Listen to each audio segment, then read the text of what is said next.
Les débats identitaires autour de Banyamulenge, l'affaire Chebea Bazana, la bataille des sanctions contre Joseph Kabila et la nouvelle flambée d'Ebola, tels sont les principaux sujets qui ont marqué l'actualité de la semaine en République démocratique du Congo. Mesdames, Messieurs, bienvenue à cette grande édition du journal rétrospectif que j'ai le réel plaisir de vous présenter et bon dimanche chez vous.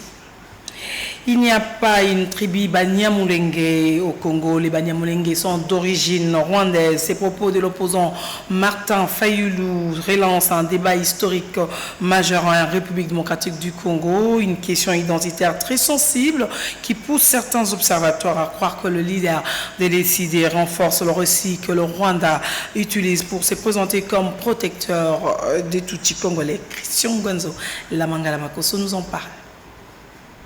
Martin Fayulu est confronté depuis quelques jours à des critiques de la part des notables Banyamulenge suite à ses propos qui remettent en question les statuts de la communauté Banyamulenge en République démocratique du Congo. Pour certains, cette rhétorique de l'opposant congolais risque de fragiliser les narratifs du gouvernement sur la question de la nationalité congolaise des Banyamulenge et l'instrumentalisation de cette communauté par Kigali. Notable de cette tribu, l'ancien vice-président Azarias Rouberois affirme que les Banyamulenge sont présents depuis plusieurs siècles dans les sites Kivu. Nous avons recouru aux archives du professeur Isidore Ndaiwel pour identifier depuis quelle période ce terme est utilisé. Le terme Banyamulenge a surgi vers le début des années 70. Les immigrants rwandophones des plateaux de l'Itombwe dans le sud Kivu l'ont mis en honneur pour faire prévaloir leur antériorité sur le territoire congolais et s'efforcer de se différencier des vagues migratoires qui ont suivi, particulièrement à l'âge postcolonial. Les enquêtes menées par l'historienne américaine Katarika Newberry avaient confirmé effectivement l'arrivée d'un groupe de Banyarwanda venus s'installer dans cette région pour se mettre à l'abri des violences du règne du roi Bugiri. Mais jusqu'aux années 70, reconnaît un des principaux leaders du groupe, je cite Muller Ruimbika, leur dénomination était celle de Banyarwanda. Banyamulenge ou plutôt Banyarwanda, c'est la principale question, car les Banyamulenge sont bien reconnus en République démocratique du Congo. Les Banyarwanda non. Les Banyamulenge sont nos compatriotes congolais. Je ne tolérerai pas qu'il y ait de la discrimination sur cette communauté. Je la défendrai comme je défendrai toutes les communautés de la République démocratique du Congo de la même manière. Le président de la République était clair. Même Martin Fayulu Madidi apporte une précision sur ses propos. Je dis qu'il n'y a pas une tribu au Congo qui s'appelle Banyamulenge. Pourquoi? Parce que toutes les tribus du Congo ont une langue. Dites-moi, quelle est la langue des Banyamulenge? Et la question posée à l'intelligence artificielle. Pour elle, les Banyamulenge sont une communauté congolaise, mais d'expression Kinyarwanda et d'origine Tutsi, établie principalement dans les hauts plateaux de l'Itombwe au sud Kivu. J'ai annoncé au sommaire l'ombre de Floribert Chebea et des Fidel Bazana plane encore sur les commanditaires de ces maîtres. Si les exécutants ont été condamnés, la Fédération internationale pour le droit de l'homme est restée sur sa soif. Elle aspire à un autre procès. Trésor Kabou. Floribert Chebea et Fidel Bazana, des morts qui refusent de mourir. 11 mai 2022, la haute cour militaire condamne le colonel Christian Ngoïkenga Kenga à la peine capitale et le sous-commissaire Jacques Mugabo à 12 ans de prison ferme pour le double assassinat du directeur exécutif de la Voix des Sans-Voix et de son chauffeur. Mais les véritables commanditaires de ces assassinats, eux, courent toujours Il s'agirait, suite aux nouvelles révélations, de John Numbi Banza-Tambo, ancien bras droit de l'ex-chef de l'État Joseph Kabila, et du général Zelwa Katonga alias Djadidja. Une plainte contre eux a été déposée en octobre 2020. Lors d'un entretien avec le ministre des Droits humains, la Fédération internationale pour les droits humains et l'avocat des familles Chebea et Bazana espèrent obtenir l'accompagnement du gouvernement pour l'ouverture d'un procès contre les commanditaires. Dans ce pays, un grand défenseur de droits de l'homme, avec son collaborateur, avait été tué par des agents publics. J'ai dit agents publics parce que cela a déjà été confirmé par des décisions de justice. Et les procès qui ont été organisés jusqu'aujourd'hui n'ont concerné que les exécutants. Mais les hauts placés sont encore en cavale et pas encore jugés. Alors, le but de l'audience qu'ils avaient sollicité était d'obtenir l'accompagnement du gouvernement à travers les ministres des Droits humains pour la suite des procédures. Samuel Mbemba a rassuré quant à cet accompagnement, nous dit Jean-Claude Katende. Comme lui-même l'a précisé, il a été touché par des questions dont on a discuté avec lui et nous a garanti son implication personnelle, mais aussi l'implication du gouvernement congolais.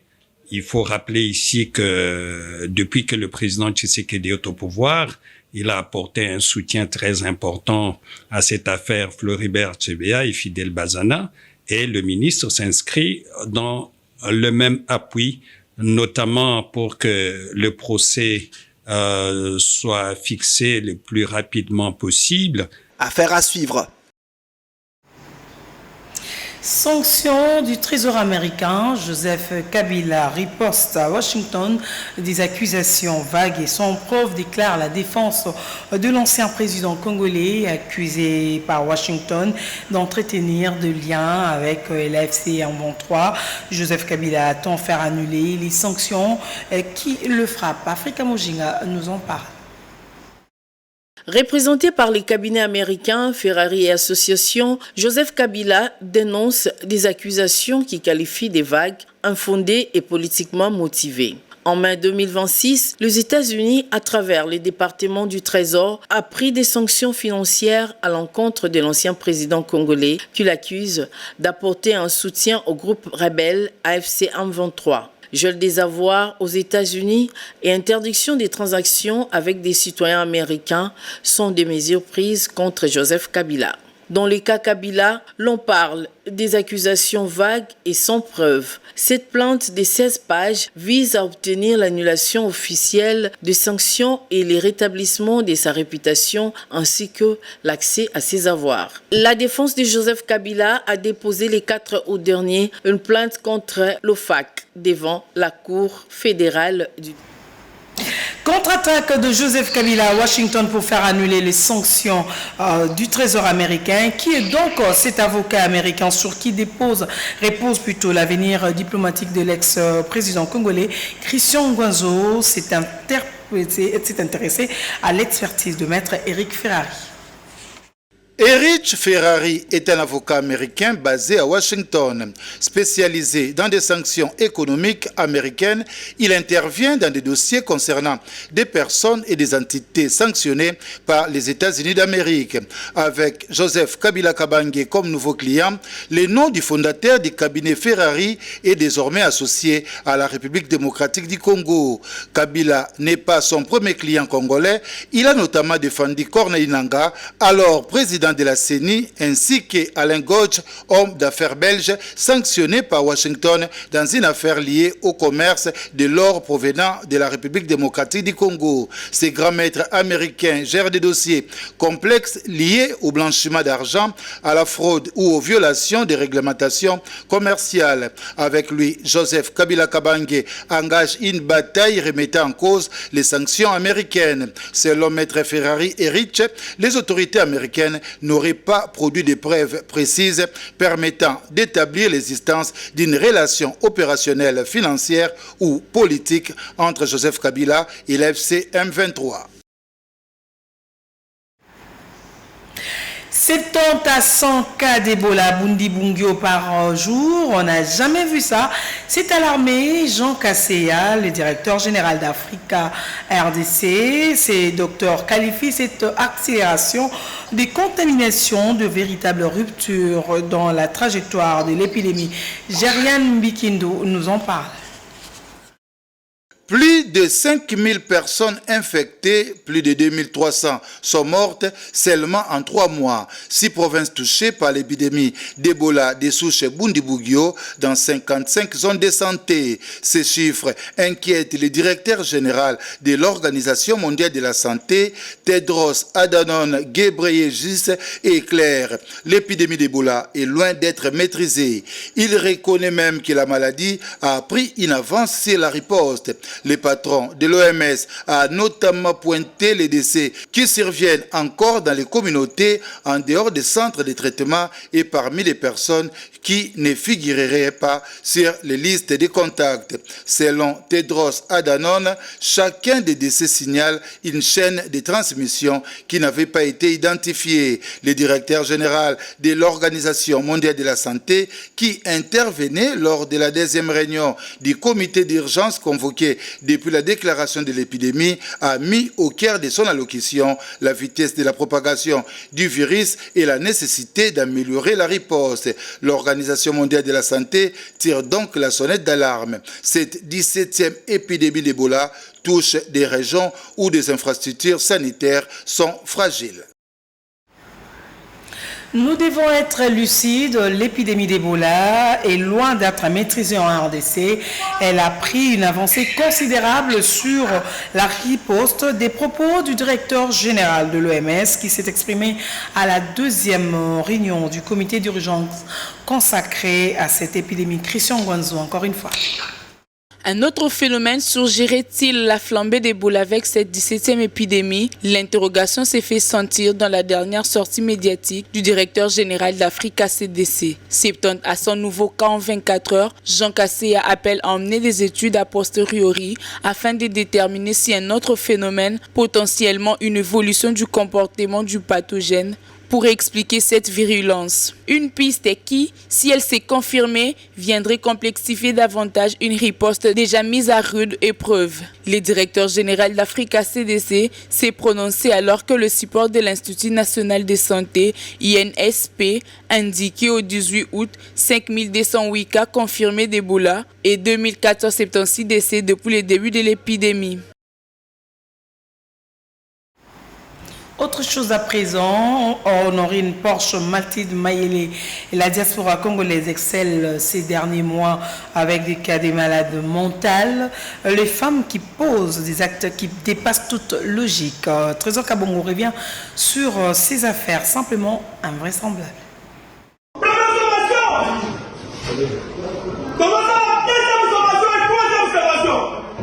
Des unités de police et de l'armée mobilisées contre le braquage de la Robanque Victoire. Mais en face de cet arsenal militaire, il n'y a pas des braqueurs professionnels bien armés. Il y a plutôt Honorine Porsche. Dans ses mains, pas une Kalachnikov, c'est avec un jouet qu'elle a tenté de braquer la banque. Et elle avait presque réussi. Mais les enquêtes révèlent qu'Olat Massamba a des problèmes psychologiques. Et pourtant, sa tentative de braquage a même été au centre d'une réunion des autorités politico-administratives. Quelques mois après Honorine, une autre Congolaise de la diaspora signe une affaire beaucoup plus troublante. Son nom, Mathilde Mayela. Je suis la femme du président. Comment c'est quoi votre nom? C'est Madame Mathilde. Comment? Mayela. Il faut l'appeler. Je l'ai écrit. Mais j'attends. On entend ici, c'est pas une permanence, on attend pas ici. Je vais attendre où? Parce que je suis chez moi. Je suis chez mon mari. Je ne sais pas où aller. Elle affirme être l'épouse du chef de l'État et qu'elle était chez elle, à la cité de l'Union africaine. Ses proches ne vont pas tarder à révéler qu'elle souffre des problèmes psychologiques. Ni d'Adam, ni d'Ève. Mati Mayela a été président de la République. Pour ce qui est Mati Mayela a été président de la République, mon gars, il faut la ministre, éternel ministre à Kinshasa. Donc, Yébi Mati Mayela, la présidente, ils allaient vraiment cas à maladie, où il y a un embrouillement que nos télémas, locaux, pour la déclaration OESANI. Alors, donc il y a vraiment en tant que grande famille, pour présenter l'excuse de Bissot. Rapidement, la maison civile du chef de l'État va remettre les pendules à l'heure et affirmer que cette dame n'était pas connue de la famille présidentielle et n'a jamais entretenu de lien avec le président de la République. Visiblement, la diaspora congolaise n'envoie pas que les cerveaux ou ne transfère peu de l'argent, elle envoie aussi ses malades mentales, chacune avec sa spécificité. Après Porsche et Mathilde, on attend le prochain cas. Et le thème qu'il décidera d'exploiter, on a déjà eu un braqueur et l'épouse du chef de l'État. La prochaine sera peut-être dans sa tête, la première ministre Judith Suminwa. Les vidéos de l'audition de Benny Mukena à Brazzaville avaient été utilisées pour obtenir de l'argent à Kinshasa auprès de personnes citées pendant l'interrogatoire. À Brazzaville, 2 commandants rétrogradés et au grade du brigadier et des colonels aux arrêts. Christian Gwanzo nous en parle. Cette affaire des vidéos fruitées de l'audition de Benny Mukena devrait servir de leçon au service de sécurité et de renseignement des Congo. En réalité, ces vidéos de l'interrogatoire de Benny Mukena à Brazzaville n'ont pas été fruitées par les autorités locales. Il s'agit plutôt d'une affaire de corruption. Les officiers rétrogradés, Elion Isidore Wilfried et Samuel Ambenza, auraient exigé $20 000 américains en échange de la vidéo auprès d'un Congolais de Kinshasa. C'est une affaire judiciaire qui a tourné au business, car les récupérateurs de la vidéo à Kinshasa auraient approché des personnes citées dans l'interrogatoire pour obtenir de l'argent. Cet intermédiaire de Kinshasa a coupé certains passages puis a publié la vidéo sur les réseaux sociaux sans les noms des personnalités citées. Une mode de pression pour extorquer de l'argent auprès des personnes citées. Après diffusion, Kinshasa s'est plaint. Le ministre de l'Intérieur du Congo-Brazzaville, lui, fait plus. Jean Olesengo Ondaye met les 2 colonels aux arrêts pour 60 jours avant leur conseil de discipline. Des commandants rétrogradés au grade de brigadier, les nouvelles mesures pourraient retarder davantage un éventuel transfèrement de Benny Mukena vers Kinshasa. À Brazzaville, ceux qui ont voulu s'enrichir grâce à cette affaire se retrouvent aujourd'hui derrière les barreaux comme Benny Mukena. D'autres ont été rétrogradés. Sous la gouvernance de la seule femme gouverneure en République démocratique du Congo, Masuka Saini, le Lualaba poursuit sa marche avec les actions concrètes portées par une vision fondée sur la créativité, de l'innovation, de la créativité continue pour offrir au Lualabé la vie qu'il mérite. Dans ce numéro, revivez les temps forts et les principales activités de la gouvernance provinciale au cours de la semaine avec nos confrères de la cellule de communication du gouvernorat du Lualaba. Mesdames et messieurs, merci de l'attention accordée à ce nouveau numéro de votre magazine Lualaba Hebdo. La semaine du 17 au 22 août 2026 au gouvernorat du Lualaba s'est ouverte par l'audience accordée par la chef de l'exécutif provincial, Fifi Masuka Saini, au nouveau premier président de la cour d'appel du Lualaba, Mandalo Pola, quelques jours seulement après sa nomination par le président de la République, Félix-Antoine Tshisekedi Tshilombo. Cette première rencontre a permis d'aborder les grands défis auxquels fait face la justice dans la province, notamment la question liée aux infrastructures judiciaires. À cette occasion, les pouvoirs judiciaires et l'exécutif provincial ont affiché leur volonté commune de doter le Lualaba d'une justice moderne, efficace et accessible à tous, conformément à la vision du chef de l'État. Lors de sa mission d'itinérance dans la commune rurale de Fungurumé, la gouverneure du Lualaba Fifi Masuka Saini a visité plusieurs ouvrages en cours de réalisation ainsi que d'autres déjà achevés. L'autorité provinciale a également posé les premières pierres pour la construction de 2 édifices à vocation éducative financés entièrement par la commune de Fungurumé. La gouverneure Fifi Masuka Saini a clôturé sa mission de travail à Fungurumé dans les territoires de Lubudi par la visite de la nouvelle usine 30K de Tenke Fungurumé Mining. Pendant près de 5 jours, les cadres et agents de l'administration publique provinciale ont pris part à une session de formation consacrée au budget programme exercice 2026, initié par le gouvernement provincial du Lualaba avec l'appui de la coopération technique belge. Cette formation vise à renforcer les capacités des cadres et agents de l'administration publique sur les nouvelles réformes liées à la budgétisation en mode programme. Le ministre provincial du Plan et Budget Mathieu Kazembe Soana a reçu mardi 18 août 2026 à l'hôtel du gouvernement une délégation des Veritas Group, société des droits congolais spécialisée dans les domaines de la numérisation. Conduite par son directeur technique Jean-Louis Tsongo, la délégation est venue présenter au gouvernement provincial un projet visant à accompagner la province du Lualaba dans la numérisation de ses services financiers. Les projets concernent notamment la direction des impôts du Lualaba d'Île et la direction des recettes non fiscales du Lualaba d'Ernoflou, avec pour objectif d'améliorer la collecte des impôts, taxes et autres recettes publiques. Réalisés à plus de 80%, les travaux de construction de la nouvelle piste de l'aéroport de Kolwezi avancent à un rythme soutenu. Les chantiers reçoivent actuellement l'avant-dernière couche d'enrobé, longue de 3450 mètres sur 45 mètres de largeur. Cette nouvelle piste est conçue selon les normes de résistance requises pour accueillir des gros porteurs. À travers la réalisation de ce type d'infrastructure, la gouverneure du Lualaba, Fifi Masuka Saini, entend léguer aux générations futures des ouvrages modernes et durables conformément à la vision du chef de l'État, Félix-Antoine Tshisekedi Tshilombo. Après un bref séjour dans la capitale RD congolaise, la gouverneure du Lualaba a regagné sa juridiction via l'aéroport de Kolwezi mercredi 19 août 2026. À son arrivée, la chef de l'exécutif provincial a été accueillie par les vice-gouverneurs Clément Moufondi Tchinatkarl, les comités provinciaux de sécurité, les membres du gouvernement provincial ainsi que ceux de son cabinet. Les chefs d'agence de la Banque centrale du Congo, succursale de Kolwezi, accompagnés du chef des divisions provinciales de l'économie, ont échangé avec la ministre provinciale de l'économie et des PME, Lydia Kapapa-Kalasa. Au centre de leurs échanges, la problématique de la circulation des petites coupures des monnaies sur les marchés. Cette rencontre intervient dans un contexte marqué par des préoccupations exprimées sur la disponibilité et la circulation de ces coupures dans des transactions quotidiennes. La 4e édition de Wansela Cross a tenu toutes ses promesses. Vendredi 21 août au village Wansela, le public a assisté à une compétition de motocross de haut niveau marquée par les spectacles, le professionnalisme et la performance des pilotes. La première citoyenne de la province, Fifi Masuka Saini, a pris part à cet événement majeur porté par Andy Barampana Mutombo, visionnaire de Wansela Cross. L'initiateur de cette compétition a ramené ses concepts de l'étranger avec l'ambition de contribuer au rayonnement de la République démocratique du Congo sur la scène internationale. Au terme de la compétition, les 3 premiers pilotes de chaque catégorie ont été récompensés. Les prix leur ont été remis par la gouverneure Fifi Masuka Saini, venant ainsi couronner les performances des meilleurs pilotes de cette 4e édition de Wansela Cross.